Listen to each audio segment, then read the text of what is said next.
बाबर ओए, लगता है तुम्हारे साथ भी हो गया हमारी तरह मोए मोए, इसीलिए बैठे हो खोए खोए। अरे तुम्हें कंगारुओं ने ठोक दिया, हमें अफ्रीका वालों ने लपेट दिया। भाई दोनों पड़ोसी बड़े बुरे दौर से गुजर रहे हैं। अरे रोहित शर्मा भाई, तुम तो एक मैच हारे हो, एक तुम्हारा अभी भी बचा है। तुम्हारे पास तो सीरीज बराबरी करने का अच्छा खासा मौका है, लेकिन हम पाकिस्तान वाले तो भाई पहले 2 टेस्ट मैच हार गए, 3 मैचों की सीरीज में 2-0 से पीछे हो गए। अरे अब हमारे पास तो हाथ मलने के अलावा कुछ ना बचा। अरे बाबर भाई, तुम पता नहीं है दूसरा टेस्ट मैच कैसे हार गए। एक बार तो ऐसा लग रहा था तुम इन कंगारुओं को धूल चटा के सीरीज को 1-1 से बराबर कर लोगे, जब तुम और तुम्हारा वो कप्तान शान मसूद क्रीज पर डटे थे, बल्लेबाजी कर रहे थे। तुम दोनों की बल्लेबाजी देख के ऐसा लग रहा था तुम ऑस्ट्रेलिया को बड़ी आसानी से हरा दोगे, लेकिन भाई तुम्हारे कप्तान शान मसूद के आउट होते ही तुम लोग तो ऐसे पिछड़े, आखिरी तक पिछड़ते ही चले गए। कहां तुम्हें 110 रन पर तीसरा झटका लगा था, फिर तो भाई 316 के जवाब में तुम्हारी पूरी टीम 237 रन पर ही सिमट गई। लगभग जीते जिताए मैच को आखिरी में आके 79 रन से हार ही गए। अरे आखिरी के 5 विकेट तो तुम लोगों ने सिर्फ 18 रन बनाने में ही गवा दिए। अरे रोहित शर्मा भाई, यही तो हमें समझ नहीं आया। हमारे कप्तान शान मसूद के आउट होते ही फिर मेरा भी सर चकराया,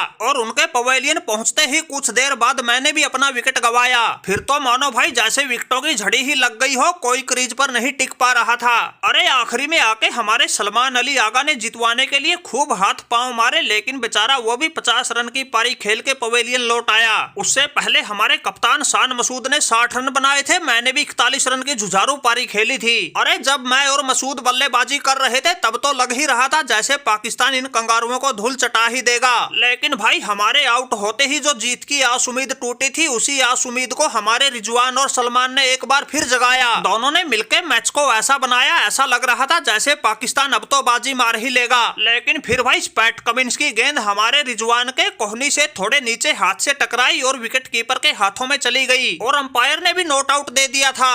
फिर इन कंगारुओं ने रिव्यू लिया और वो थर्ड अंपायर तो पता नहीं क्या भांग पी के बैठा था, उसने फील्ड अंपायर का फैसला ही बदल दिया। अरे जो साफ नॉट आउट दिख रहा था हमारा रिजवान, उसने इसको आउट दे दिया और हमारे हाथ से मैच छीन लिया।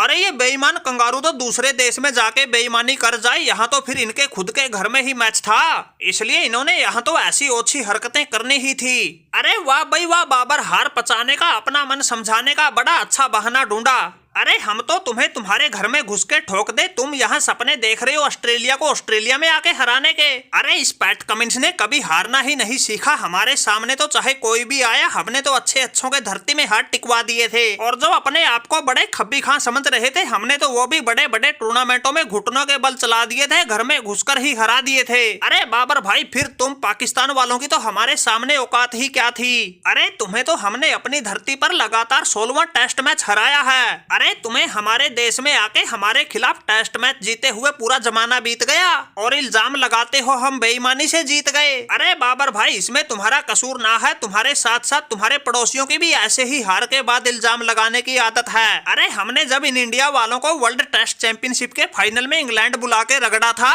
तब इन्होंने भी हम पे ऐसे ही बेईमानी का इल्जाम लगाया था, अपने मन को समझाया था। लेकिन जब हमने कुछ दिन पहले ही वर्ल्ड कप के फाइनल में इनको इनके घर जाकर ही ठोका, फिर कहीं जाकर इनकी अकल ठिकाने आई, ये उस हार का इतना बुरा मान गए, तब से लेकर आज तक इस रोहित शर्मा ने हमसे आंख भी ना मिलाई। अरे रुक जा भाई रुक जा, कंगारू मत जाता हवा में उड़, रख ले जमीन पर पाँव। अरे आंखें मिलानी क्या, जिस दिन फंसेगा तुम्हारी आंखें निकाल कर ही रख दूंगा। अरे जो तुम ये घुमा फिरा के बातें कह रहे हो, रोहित शर्मा सारी समझ रहा है। अरे होने दो, किसी बड़े टूर्नामेंट में तुम्हारा हमारा आमना सामना, एक एक का चुन चुन के हिसाब किताब लेंगे। अरे बस भी करो बाबर और रोहित, मेरे यार सपनों के सरदार। अरे सपनों की दुनिया से बाहर निकलो, हमसे टकराने की तो बाद में सोचना, पहले बबूमा भाई से तो बच लो। अरे इन्होंने खुद बाहर बैठकर ही 10 खिलाड़ियों के साथ ही मार मार के तुम्हारा हुलिया बिगाड़ रखा है, और तुम बात करते हो इस पैट कमिंस से हिसाब किताब चुकाने की। अरे बबूमा भाई, इनको अगले मैच में फिर हरा के निकाल दो इनकी सारी हेकड़ी। अरे बात सुन लो भाई पैट कमिंस, वैसे तो हमारा तुम्हारा भी 36 का आंकड़ा है। अरे हिसाब किताब तो हमने भी तुम्हारे साथ कई चुकता करने हैं, लेकिन भाई फिलहाल के लिए तो ये रोहित शर्मा फंसा है, इसको दिन में तारे दिखा दूं। अरे ये तो शुक्र ही मनाओ, इनके साथ हमने 2 ही टेस्ट मैच खेलने हैं, अगर 5-7 टेस्ट मैचों की सीरीज होती, इसको तो हम सन्यासी दिलवा देते। अरे बस कर भाई तंबू बम्बू, तुम्हें एक मैच में जीत क्या मिल गई, तुमने तो आसमान ही सर पे उठा लिया। अरे अब 3 तारीख से शुरू होने वाले अगले ही मैच में देखिए रोहित शर्मा की पलटन कैसे बाजी पलटती है।